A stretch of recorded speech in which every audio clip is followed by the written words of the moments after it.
guys, on a serious note, what's up? I wanted to take just a second before I continue on with the video and give you guys a huge shout out. In the last video I had mentioned that when I hit 666 subscribers, that I was going to do a giveaway. We since blew past that. I'm at 685 now. It's actually really uncommon for my little tiny channel to get that many subscribers in like a week. So I was super unprepared for that. But like I mentioned, I do want to give away, not a beat up one. Like this is the one that I just beat the crap out of. A high class white trash hoodie. Probably do an Eppy's logo shirt as well. I got a Chemical Guys hat I want to give away. I got what is becoming a quite large stack of stickers. And you know, I'm going to do some other stuff. I'm not quite there yet. Completely unprepared. But I did want to give just a huge shout out to you guys. Thank you so much. That's just, fuck yeah. Fuck yeah. I guess what I should talk about is Lucy, the lightning. You know, this isn't new. I'm not Mr. Bags of Money. This was actually the wife's graduation present to herself after college. And it has just been at my buddy Pete's in storage.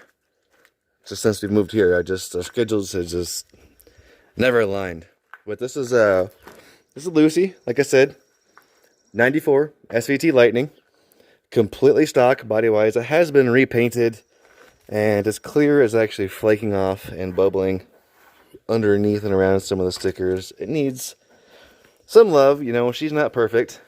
It's got custom widened rear factory rims on them. I forget what size these even are, to be honest. 315, 35 R17s.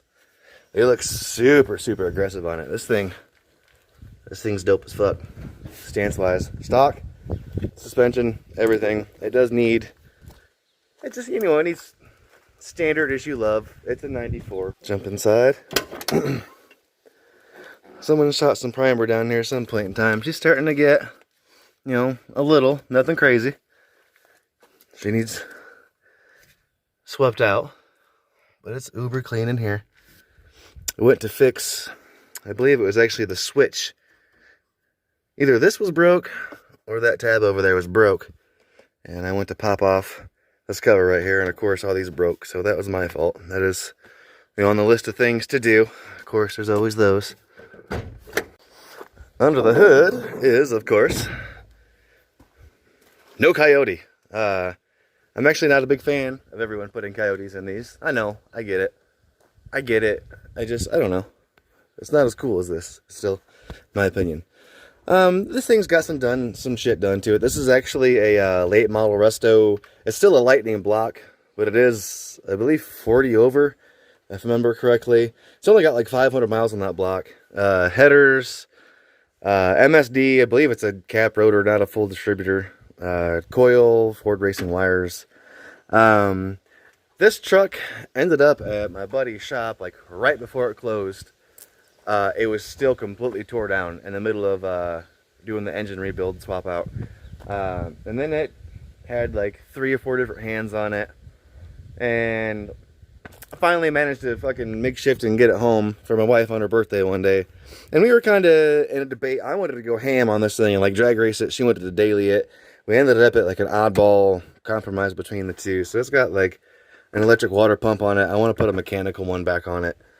Just an EGR block off that I makeshifted. Other than that, it's it.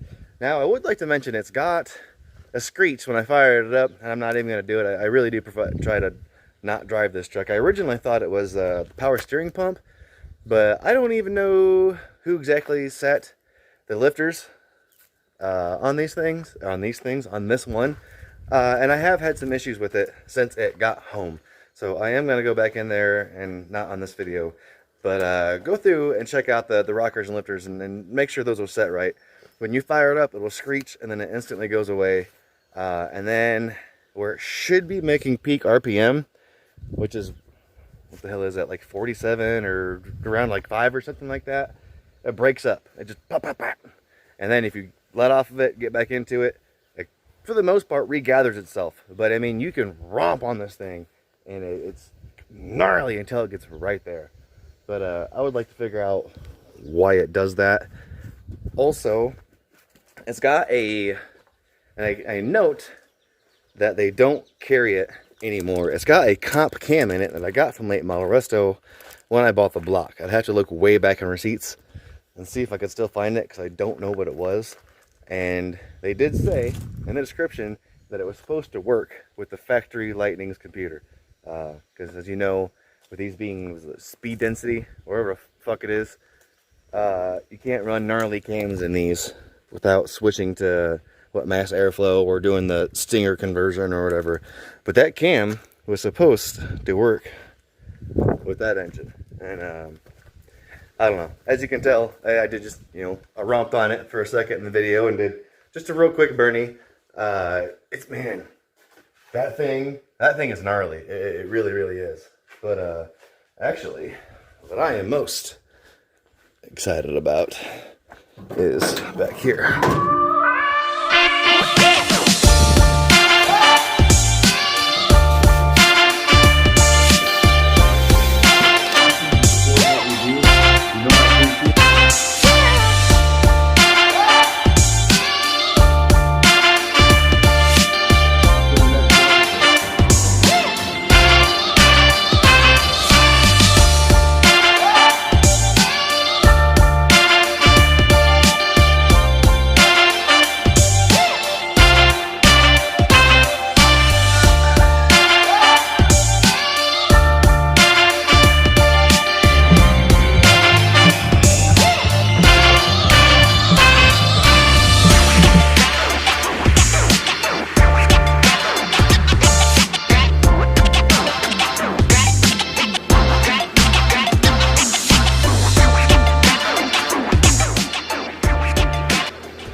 Wife's toy is home.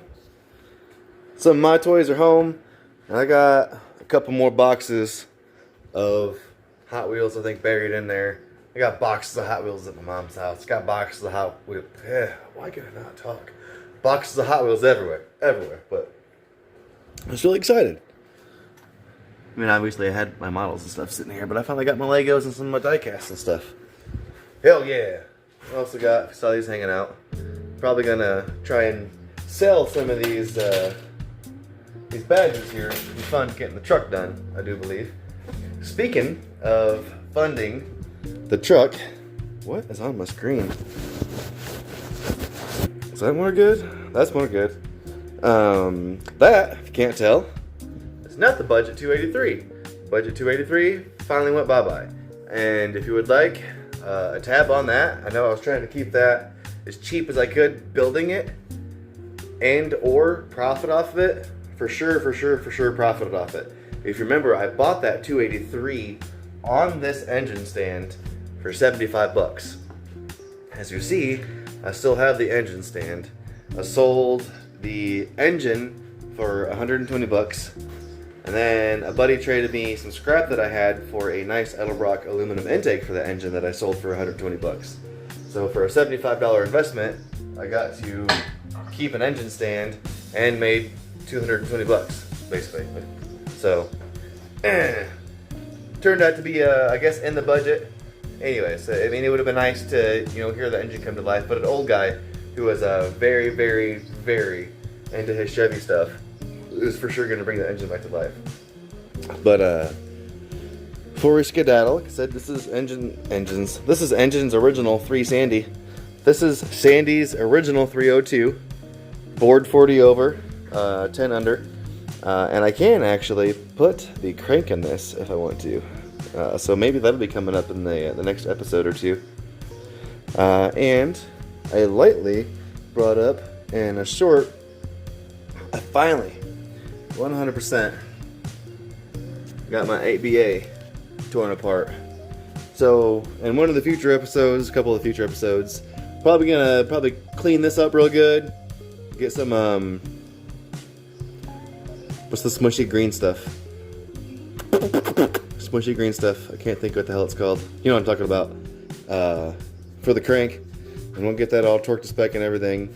And I'm probably gonna get in here and maybe make an attempt to clean this block up a little bit as well. And like I said, I sold some stuff, so I think at some point in time I'm for sure going to pull the trigger on my clutch kit and a radiator for Sandy, which will make her a running driving vehicle aside from final assembly of the rear end. So we're super close. What's up to all the new people? Thank you for swinging by. The channel just continues to grow. Again, you know, I can't thank you guys enough, and I'm sorry that I'm slacking on the giveaway. It is for sure going to happen. Like I said, my little channel just doesn't normally grow this much, so that was pretty cool. But we definitely have things to do. I'm gonna finish re-welding this side of my frame notch just on my own, because I'm just not gonna continue to bore you with that. I've just been busy as shit, but I'm gonna get out of here. Keep this video as short as I can. Deuces, gang, I'm out.